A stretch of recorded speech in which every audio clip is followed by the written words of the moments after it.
In these types of problems where you have the word limit and an infinite on the bottom, you have to find the largest exponent on the denominator and divide it by every single number you have. In this example, on the bottom, your largest exponent is x squared. On the numerator, on the first part, you will have x to the fourth power, which means the exponent of x is 4 over the x to the second power. Then you have negative 5, so it's going to be negative 5 over x squared. And on the bottom, on the denominator of the fraction, you will have x squared over x squared minus 3x over x squared plus 1 over x squared. Your next step is going to be to put limit as x tends to infinity, which is the symbol that you see in front of the original problem in each and every single one of the numbers. And you'll have to simplify every single division so it makes your problem easier. So the first number on the numerator will be the limit as x tends to infinity of x to the second power, because you need to subtract the exponents on the top by the bottom, and it will give you x squared. In the second number, you will have 5x over x squared, so you can simplify the fraction by taking 1x from the top and the bottom. And your answer will be limit as x tends to infinity of 5 over x. On the denominator, the first number you have is x squared over x squared. So if you simplify it, the result will be the limit as x tends to infinity is 1. The second one you have, 3x over x squared, is exactly like the second number on the top. You've taken 1x from the top and 1 from the bottom. So your answer is the limit as x tends to infinity is 3 over x. And the last number of the equation, 1 over x squared. Since you can't simplify this fraction, you will have to leave it like this. The next step is substituting infinite in every x in the equation. On the top, in the first number. When you put infinite, you get infinite squared, which is the same as infinite. The second number you have is 5 divided by infinity, which gives you 0. And on the bottom, on the first number, you don't have any x's, so your answer will stay as 1. The second number, you have 3 divided by infinity, which gives you 0. And the last number is 1 over infinity squared, which also gives 0. In this case, your final answer will be infinity over 1. So, the answer is going to be does not exist.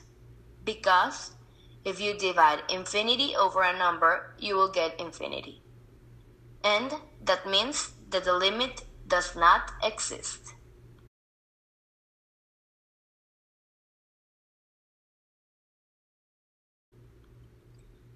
Find the equation of the tangent line to the given function at the indicated point. Our given equation is 2x squared minus 5x plus 1. So, the first step is to get the derivative of each number given in the equation. So, you can only have a derivative when you have a variable to a power. But remember, if you have a variable alone, the power of it will be 1. The formula to get the derivative is the power rule, which is when you have a variable to a power, the derivative of it will be the exponent multiplying the variable with the original exponent, minus 1. Now, an example. When f of x is equal to x cubed, the derivative will be 3 because the 3 came from the original exponent x to the 3 minus 1, which is 2. So the derivative of x cubed is 3x squared. Another example could be f of x is 3x to the fourth power, but if we notice the x is being multiplied by 3, so at the very end of the equation we will be multiplying the derivative of x to the fourth power with 3. So the first step will be separate 3 from the equation and get that derivative of x, to the fourth power, which will be 4x to the 4 minus 1, which will be 3. So that derivative will be 4x to the third power. But we should remember that at the end, we shall multiply by 3 to get the final answer, which will be 12x to the third power. Now, starting the equation that was given first, let's separate all the variables because we will be taking the derivative separately. The derivative of 2x squared will be 2 times 2x, which will be 4x. The derivative of negative 5x will be negative 5 times 1. Remember that the derivative of x is always 1. So the derivative will be negative 5, and finally 1 has no derivative because there is not a variable present. The derivative is 4x minus 5, but what they are asking is to give the equation of the tangent line to the given function. So what's next is to place the point given, which is x equals 2, inside the derivative to get the slope. So 4 times 2 minus 5 will give us 3. Now, to get the point in y, we should place the x, which is 2, in the original equation so we could get the y point. So 2 times 2 squared minus 5 times 2 plus 1 will give us negative 1.